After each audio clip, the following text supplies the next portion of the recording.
Assalamualaikum warahmatullahi wabarakatuh. Pada kesempatan kali ini kita akan belajar tentang besaran dan satuan. Oke, kira-kira apa saja yang akan kita peroleh ketika kita selesai belajar tentang besaran dan satuan? Jadi, capaian pembelajaran atau kemampuan akhir yang direncanakan yaitu untuk capaian pembelajarannya, mahasiswa dapat memiliki pengetahuan dan keterampilan dasar dalam bidang mekanika secara tepat dan teliti. Kemudian, kemampuan akhir yang direncanakan yaitu menguasai pengetahuan dasar besaran, satuan, pengukuran, ketidakpastian secara tepat dan teliti. Nah, adapun indikator dalam materi ini yaitu mampu menjelaskan karakteristik dan struktur fisika, mampu menjelaskan macam-macam besaran, menjelaskan cara menentukan dimensi, menjelaskan macam-macam satuan, menjelaskan cara mengkonversi satuan, menjelaskan macam-macam alat ukur, menjelaskan ketidakpastian pengukuran, dan menjelaskan batas ketelitian alat ukur. Oke. Jadi, sebelum ke materi utama, kita perlu tahu dulu apa sih fisika itu. Kenapa kita harus belajar fisika? Nah, jadi fisika adalah ilmu pengetahuan yang mempelajari benda-benda di alam, gejala-gejala, kejadian-kejadian alam, serta interaksi dari benda-benda di alam. Fisika merupakan ilmu pengetahuan dasar yang mempelajari sifat-sifat dan interaksi antar materi dan radiasi. Terus kemudian fisika merupakan ilmu pengetahuan yang didasarkan pada pengamatan eksperimental dan pengukuran kuantitatif. Jadi fisika itu nggak lepas dari eksperimen atau percobaan dan pengukuran. Nah, ini merupakan metode ilmiah. Jadi apapun prodinya, selama itu berhubungan dengan IPA, maka tidak akan lepas dengan metode ilmiah. Metode ilmiah itu memang diperlukan di segala aspek. Meskipun di prodi apapun, itu semuanya pakai metode ilmiah. Ini terbukti di skripsi bab 3. Semuanya pakai metode ilmiah. Oke, lanjut. Nah, jadi benda-benda di alam itu dibagi jadi dua. Ada alam mikro sama makro. Kalau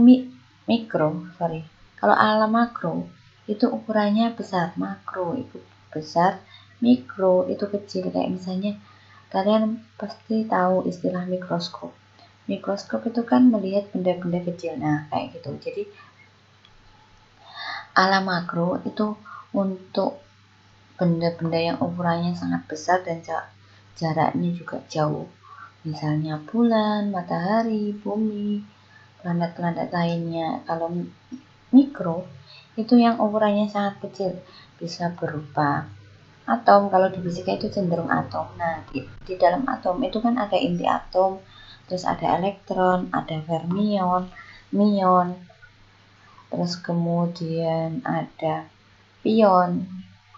Jadi pion itu bukan istilah catur aja, tapi di dalam atom itu ada yang namanya pion. Oke. Nah, benda-benda sangat kecil itu hanya bisa kita lihat dengan menggunakan alat bantu berupa mikroskop. Untuk melihat elektron atau atom itu biasanya menggunakan mikroskop elektron gitu. Tapi kalau misalnya kita mau lihat bakteri, kuman, virus itu menggunakan mikroskop.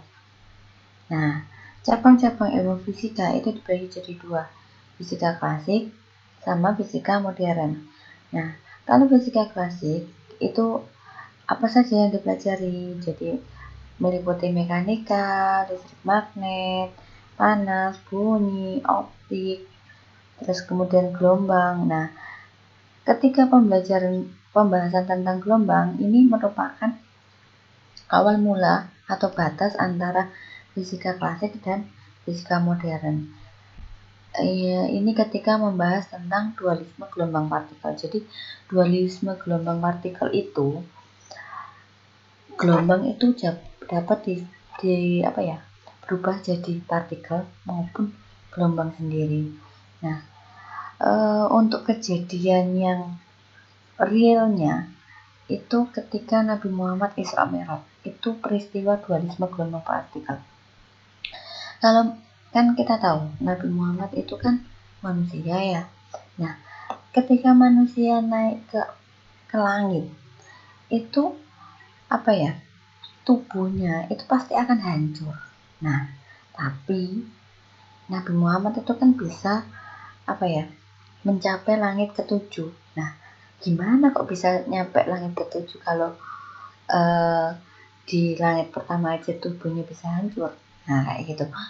Nah, di situ peristiwa dualisme gelombang partikelnya. Jadi pada batas tertentu tubuh itu masih berupa partikel, tapi ketika sudah melampaui batas, dia akan berubah jadi gelombang.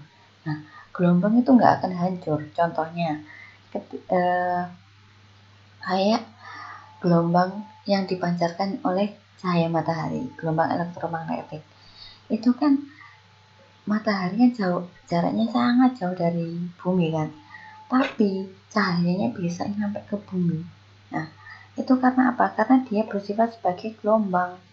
Coba kalau misalnya cahayanya tadi berupa partikel, sudah berhamburan. Jadi anggap aja kalau partikel itu kayak misalnya kayak debu kayak gitu, benda-benda itu kumpulan dari partikel itu.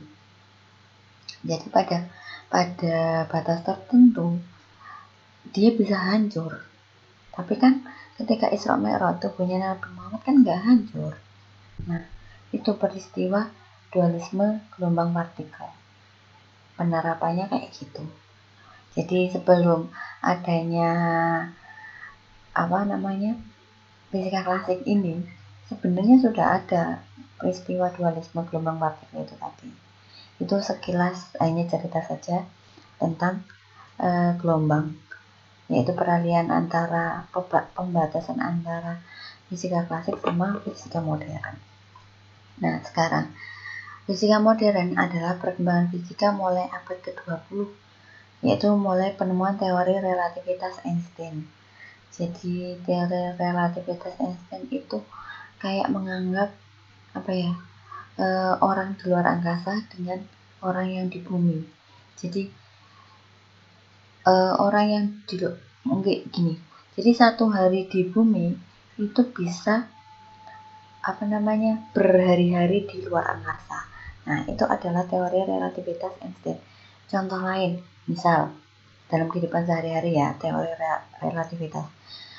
Kayak misalnya gini, kalian waktu nunggu pasangannya atau pasangannya untuk kencan. Nah, itu kayaknya seakan-akan waktunya itu berjalan sangat lambat. Padahal itu kita nunggu cuma 5 menit, tapi serasa 1 jam misalnya gitu. Tapi ketika kalian bersama dengan orang yang disayang, meskipun waktunya lama 1 hari, serasa 1 jam. Nah, itu contoh sekilas tentang teori relativitas. Nah, itu relatif. Nah, sekarang kita baru bahas tentang besaran. Apa sih besaran itu? Jadi besaran adalah sesuatu yang dapat diukur serta dapat dinyatakan dengan angka, terus kemudian memiliki satuan. Jadi syaratnya besaran dapat diukur, dinyatakan dengan angka, sama memiliki satuan. Atau di sini juga dijelaskan bahwa syarat besaran dapat diukur atau dihitung, dapat dinyatakan dengan angka dan mempunyai nilai. Yang ketiga mempunyai satuan. Nah, besaran itu berdasarkan cara memperolehnya dibagi menjadi 2. Ada besaran fisika dan besaran non-fisika. Jadi kalau besaran fisika itu adalah besaran yang diperoleh dari pengukuran. Misalnya kalian ngukur pensil. Ketika diukur ternyata dia memiliki panjang 10 cm. Nah, itu adalah besaran fisika karena mengukur panjang dengan penggaris. Terus kemudian hasilnya 10 cm. Satuannya cm itu tadi. Kalau besaran non-fisika itu besaran yang diperoleh dari perhitungan. Beda ya pengukuran sama perhitungan. Kalau perhitungan itu kita ngitung. Jadi misalnya gini. Budi membeli atau gini. Ani membeli benang pita, Ani membeli pita panjangnya 2 meter, kemudian membeli lagi 10 cm. Berapa panjang pita Ani? Misalnya kayak gitu. Kan tadi ya, tinggal dihitung. Berapa tadi? 20 cm 1 meter ditambah 10 cm misalnya kayak gitu. Nah, itu merupakan besaran non fisika karena kita menghitung bukan mengukur kayak gitu. Itu bedanya. Terus besaran fisika sendiri itu dibagi jadi 3. Ada besaran turunan, besaran pokok, besaran turunan, dan besaran pelengkap. Nah, apa sih besaran pokok itu? Jadi besaran pokok adalah besaran yang ditentukan lebih dahulu berdasarkan kesepakatan para ahli fisika atau besaran yang tidak tergantung pada besaran lain. Jadi besaran pokok itu satuannya cuma satu dan dia berdiri sendiri. Contoh, kalau panjang, ya satuannya cuma meter toh.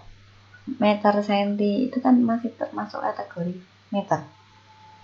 Jadi bukan yang kilometer per jam. Nah, itu kan udah ada 2 satuan. Nah, kalau besaran pokok cuma berdiri sendiri. Nah, untuk memahami besaran pokok apa saja, kalian bisa ningkat jiwa SMP, jiwa SMP. Jadi J-nya itu jumlah zat, satuannya mol, simbolnya N, dan tidak ada alat ukurnya karena untuk mengetahui jumlah zat mol itu kalau di kimia kita pakai istilah N sama dengan M dibagi mR. Jadi M itu adalah massa, mR itu adalah molekul relatif. Jadi kalau misalnya berapa jumlah zat oksigen misalnya berapa jumlah zat 1 kilo oksigen misalnya. Jadi masanya 1 kilo terus dibagi oksigen, molekul relatif oksigen itu 16. Nah, dari mana kita tahu molekul relatif? Itu dari tabel periodik gitu. Cuma ini nggak dibahas secara detail, hanya saja perlu tahu gitu aja. Terus kemudian intensitas cahaya itu kandela. Terus alat ukurnya fotometer. Jadi cara menggunakan fotometer itu kita tinggal menaruh alat di sensor cahaya. Terus kemudian di situ akan terbaca berapa cahaya, intensitas cahaya yang terekam. Jadi kalau misalnya cahayanya terang itu nanti intensitasnya berapa. Terus kalau misalnya kita taruh di tempat yang gelap, intensitasnya berapa. Nah, itu ada. Jadi otomatis. Terus kemudian waktu itu satuannya sekon. Alat ukurnya bisa pakai jam, stopwatch, terus habis itu jam pasir bisa. Terus kemudian arus itu satuannya ampere. Alat ukurnya ampere meter. Suhu satuannya Kelvin. Alat ukurnya termometer. Kalau di Indonesia untuk untuk suhu biasanya pakai satuan Celcius. Tapi yang diakui secara internasional kita pakai Kelvin. Terus kemudian massa. Massa di sini satuannya kilogram. Alat ukurnya adalah derajat. Terus kemudian panjang. Panjang itu satuannya meter. Alat ukurnya jangka sorong, mistar, mikrometer, skop. Terus penggaris, meteran itu juga. Oke. Terus kemudian besaran turunan. Besaran turunan adalah besaran yang diturunkan atau dijabarkan dari besaran pokok. Jadi, besaran turunan merupakan kombinasi dari besaran pokok. Contohnya ini, kecepatan. Kecepatan itu simbolnya V kecil. Terus percepatan itu simbolnya A kecil. Maaf, ini salah. Gaya F luas, iya, ini sudah benar semua. Nah, kecepatan. Kecepatan itu apa? Kecepatan kan jarak dibagi waktu. Oke. Jarak dibagi waktu. Nah, jarak itu identik dengan panjang. Nah, kita lihat di sini, panjang itu satuannya meter. Tadi kan jarak dibagi waktu itu satuannya sekon. Jadi besaran turunan itu satuannya ada 2, meter per sekon, kayak gitu. Jarak itu meter per waktu itu sekon. Ambangnya ini. Begitu juga untuk percepatan. Percepatan itu juga sama. Kecepatan itu kecepatan dibagi waktu. Nah, kecepatan tadi kan jarak dibagi waktu, S per T. Sini dibagi T lagi. Nah, karena T-nya 2, berarti ya sekonnya dipangkatkan 2, kayak gitu. Terus yang lain bisa dicoba. Kemudian ada besaran pelengkap. Nah, besaran pelengkap ini jarang digunakan sih, hanya untuk prodi fisika mungkin masih dipakai. Kalau yang lain sekedar tahu aja. Jadi untuk besaran pelengkap adalah besaran yang diperlukan untuk membentuk besaran turunan. Nah, besaran pelengkap ini biasanya dipakai di sudut datar maupun sudut ruang. Kalau sudut datar kita pakainya radian, kalau ruang itu steredian. Terus kemudian dimensi. Dimensi suatu besaran adalah cara besaran itu disusun dari besaran pokok. Nah, dimensi sama besaran turunan itu hampir sama cara mencarinya. Nah, tapi untuk dimensi, yang punya dimensi itu hanya besaran pokok. Sama kayak tadi, jiwa SMP. Untuk jumlah zat, dimensinya N besar, intensitas itu J, terus waktu T, arus I, suhu theta, ini bacanya adalah theta.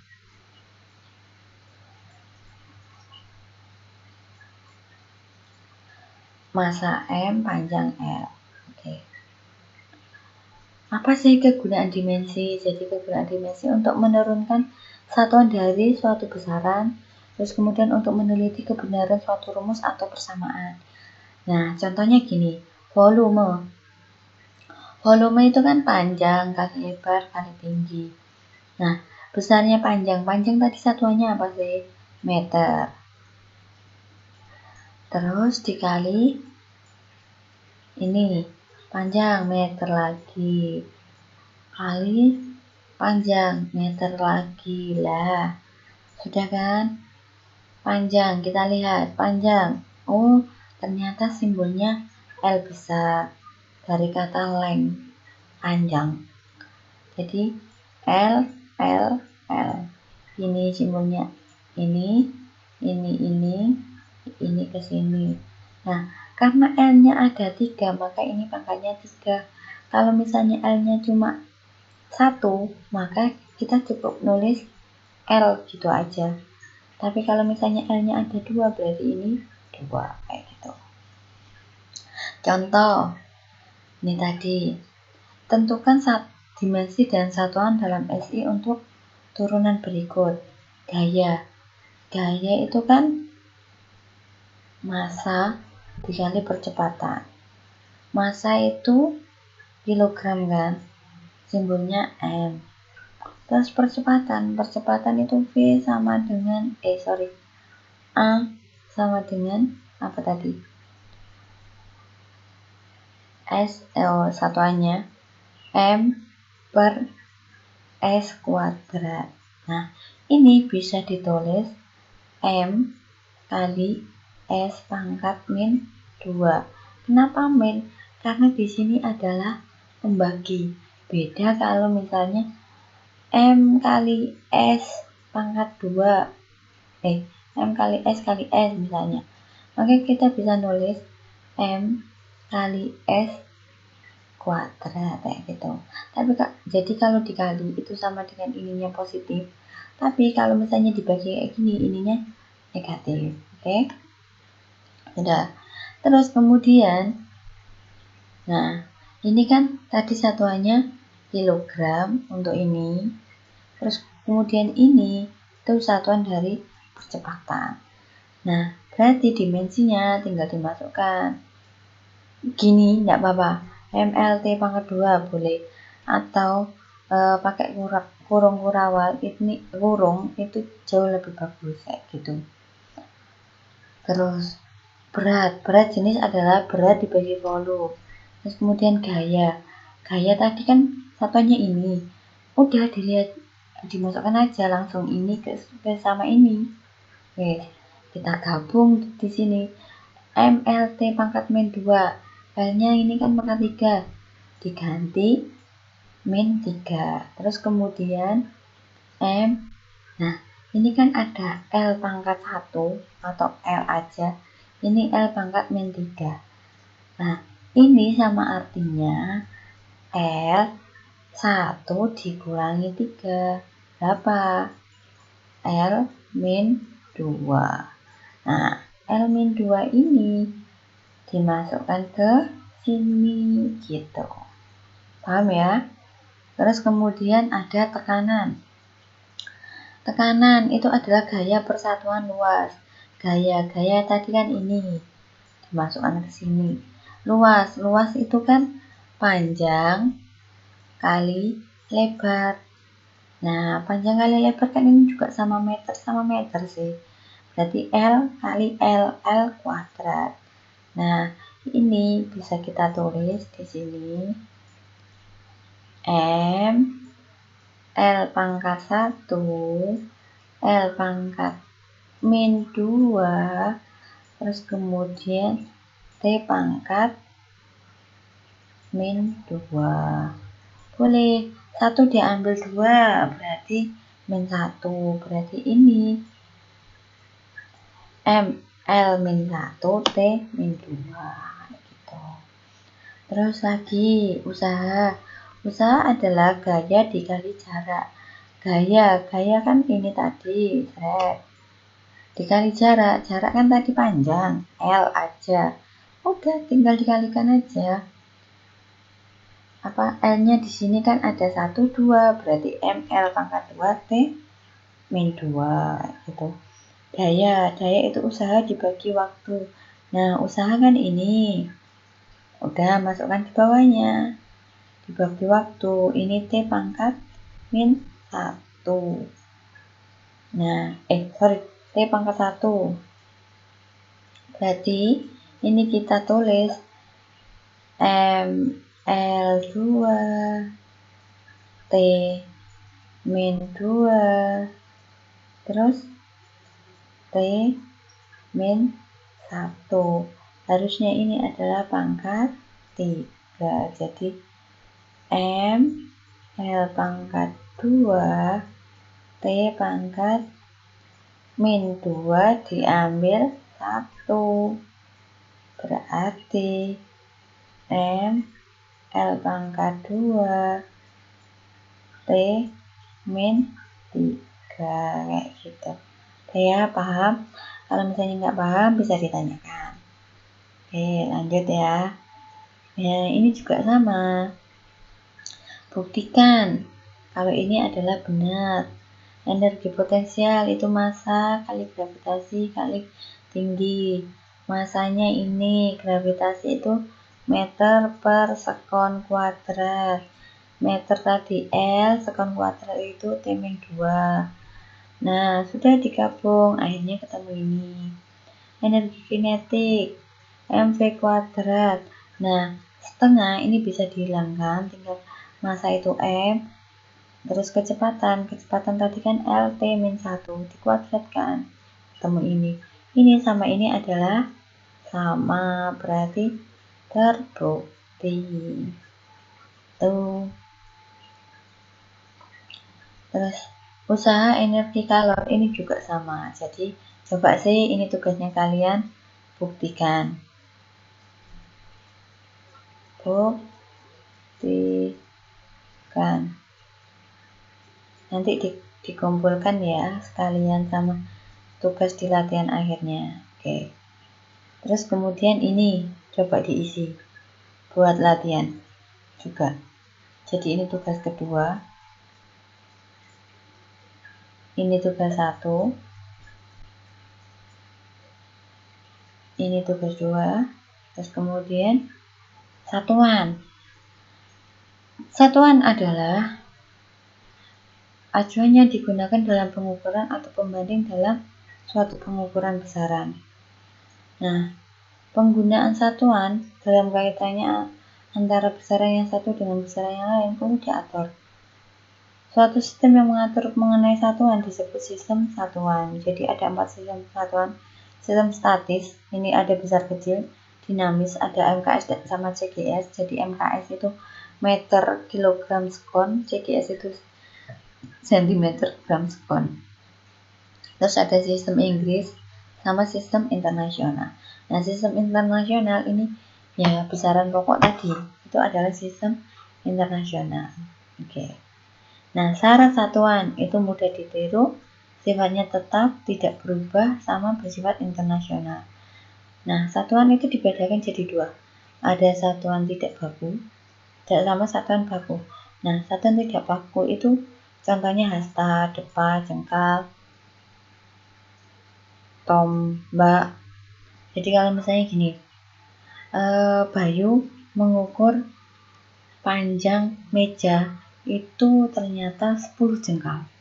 Terus kemudian adiknya mengukur panjang meja yang sama, panjangnya 20 jengkal. Jelas berbeda karena tangannya Andi itu lebih besar daripada tangannya adiknya.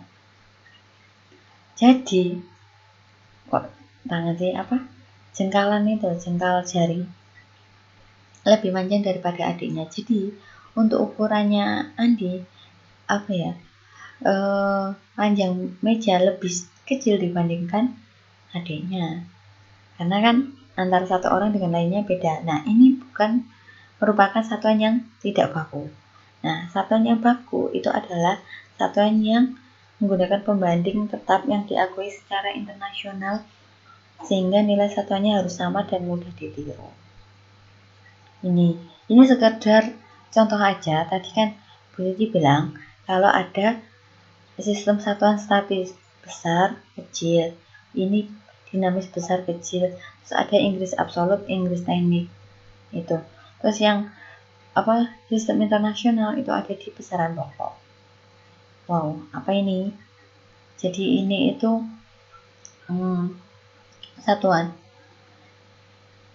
Jadi kalau misalnya iota itu 10 pangkat 24, zeta itu 10 pangkat 22, hexa itu 10 pangkat 18, peta 10 pangkat 15, tera 10 pangkat 12, giga 10 pangkat 9. Jadi untuk giga itu yang kalian sering gunakan paketan. Paketan ini berapa giga sih? Nah, kira-kira 1 giga itu sama dengan berapa MB? Nah, itu ke sini. Giga ke MB. Kalau giga 10 pangkat 9, MB itu 10 pangkat 6. Jadi kalau misalnya 1 giga itu berapa MB kira-kira?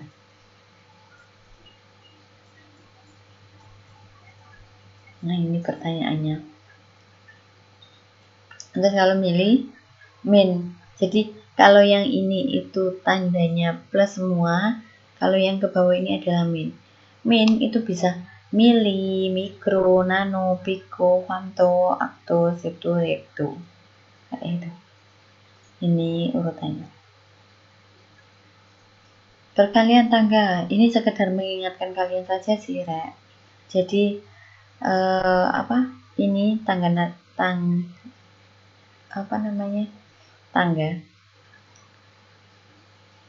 tangga satuan. Jadi ketika turun itu dikalikan 10, naik dibagi 10.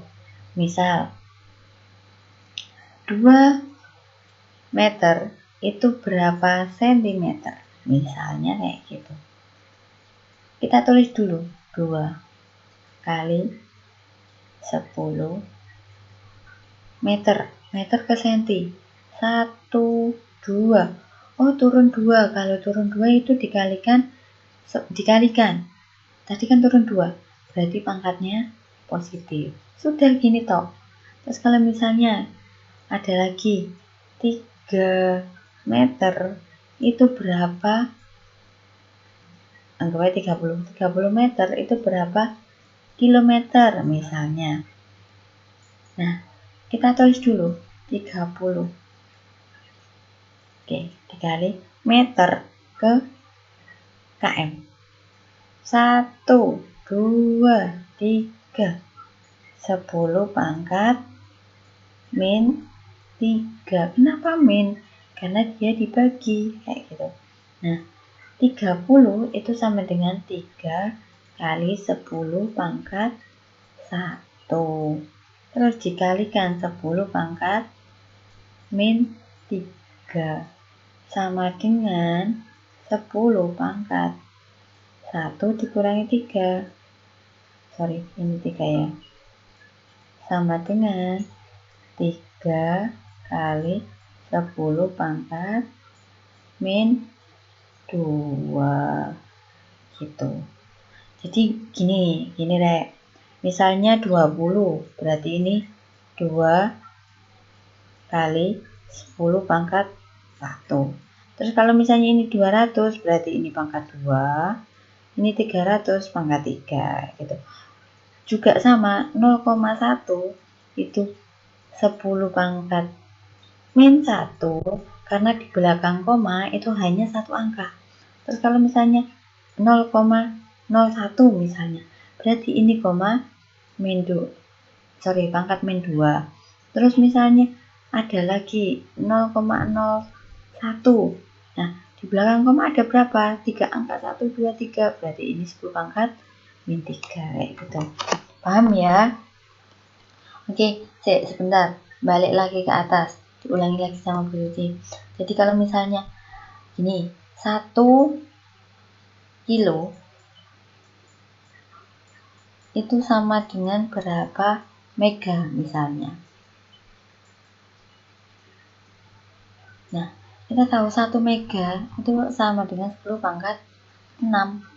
Berarti kalau 1 kilo ini 10 pangkat 3, maka dikalikan dibagi 10 pangkat 6 karena naik. Berarti ini 10 pangkat 3 dikurangi 6 sama dengan 10 pangkat min 3.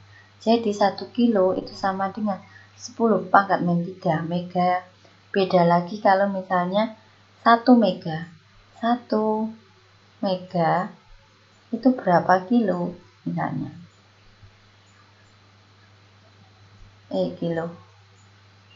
Berarti 1 mega 10 pangkat 9 dijadikan kilo. Kilo itu berapa? 10 pangkat 3. Jadi 10 pangkat 12. Gitu.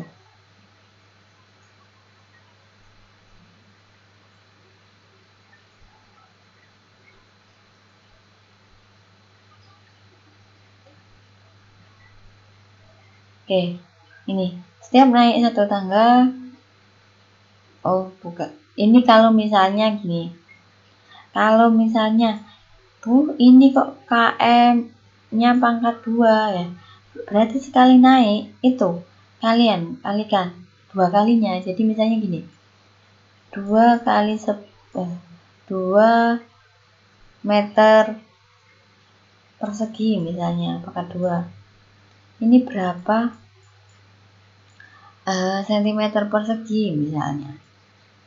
Berarti 2 dikalikan 10 pangkat meter ke senti 1, 2. 2 kali 2, 4. Misalnya ini 3, misalnya 3, berarti ini 6, kayak gitu. Jadi sifat-sifat bilangan berpangkat kalau misalnya dikalikan kayak gini, ini podo karo ditambah, nek dibagi podo karo dikurangi. Kalau dipangkatkan kayak gini, berarti tinggal ininya dikali. Tapi kalau kayak gini, itu artinya ini pangkat ini dikali iki pangkat iki. Sama juga kalau misalnya ini A per B pangkat M, berarti AM dibagi BM gitu. Nah, untuk